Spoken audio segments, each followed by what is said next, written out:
The devil who was operating in people like Iddi Amin. Amin made many mistakes. First of all, he imposed himself on us as a leader. I was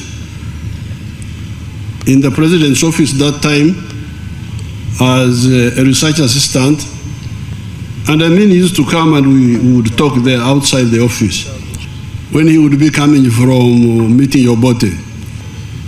And we were busy with serious programs. We had, of course, had differences with Obote, but this was now, we were trying to manage those differences.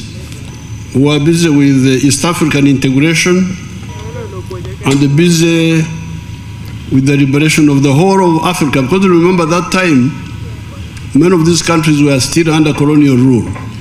Mozambique, Angola, Zimbabwe, South Africa, all were still under white minority rule. And we were busy with all that. And as youth, we were trying to move people like Obote, like Kenyatta, like Mwalimu Nyerere, like Kaunda, to move on those fronts, liberation and integration. Then, on a Monday, 25th, when we were going to work, oh, not to go to work, there is some problem. I was staying in Chireka, the housing justice there. So we sat in the houses, and then at around 3, they announced that Amin had become president of Uganda.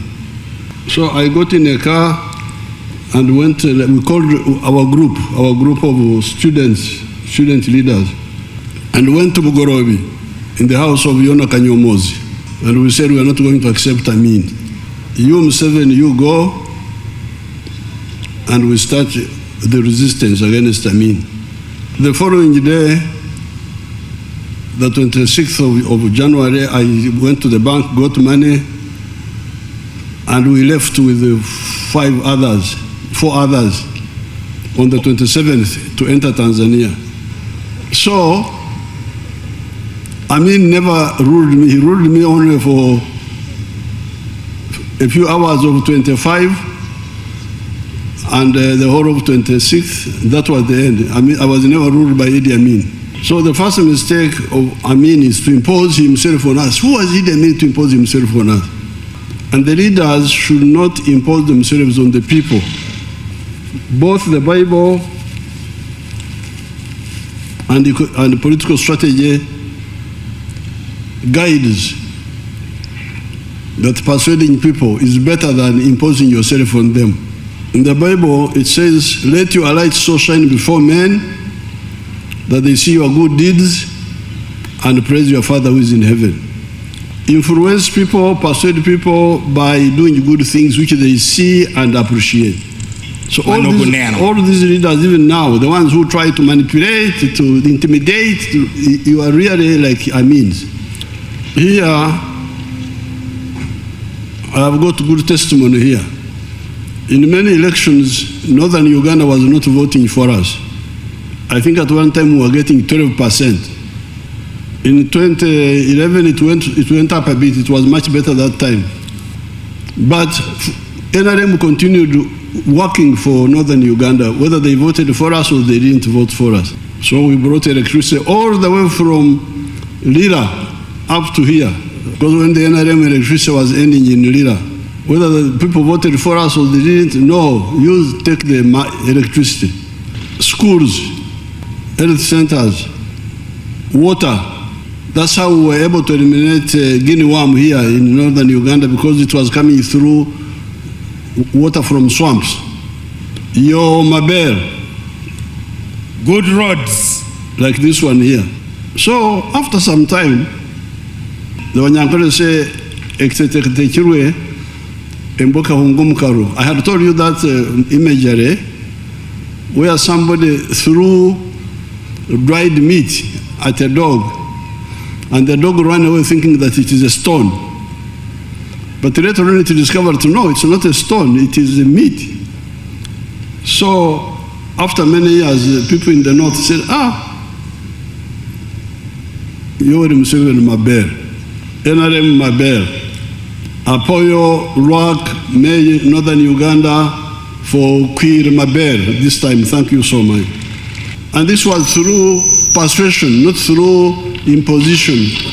So this was the mistake, mistake number one of Iddi Amin. The second mistake is to use killing.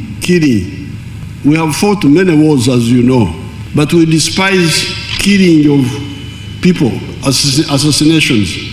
If we want to fight, we fight. We fight, and if we kill or we are killed, it is in battle, not killing people.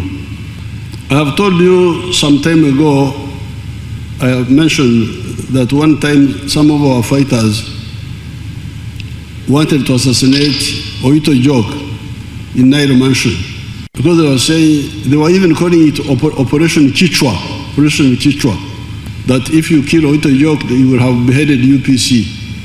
I rejected it. I cannot find a man in his home and kill him and I say I'm a fighter. I think I was assisted also by Christianity, but maybe also by tradition. Banyankore regard surprise attack as cowardice. Even when you are going to fight somebody and you approach him and he's looking the other way without seeing you, you don't throw the spear. You first clear your throat and he turns and you say, I've come to cut your mother something. You insult him and you start fighting. And if he doesn't have a stick, you throw him one. But killing people like this one here, cowardice. Even if you are fighting for a just cause, you must have just aims, but also clean methods of struggle, including fighting. But I'm glad we avenged the death of all these people. So where we are going now, we want to get rid of poverty in the homes. We have already involved many homes in the money economy. By independence, only 9% of the people were in the money economy. When I checked in 2013, only 32% were in the money economy. That's why I brought in the army. And the army distributed seedlings and so on. But and they did a good job, because the people in the money economy, the percent went to 61%. But I heard there was still 39% outside the money economy. That's why we brought PDM. I hear now the people outside the money economy are now 30% only. Aniang dongi joma pe guru chene dong percent piera dek keken. 70% are in the money economy. Percent piera bero dongi mako chene chengi. We are going to ensure that all the 30% join the money economy and we get rid of poverty in our country. Tama ki yopa weng tieni luak me Uganda weng percent mia chel gugut chene I chengi bedok wariem chan maki chelo.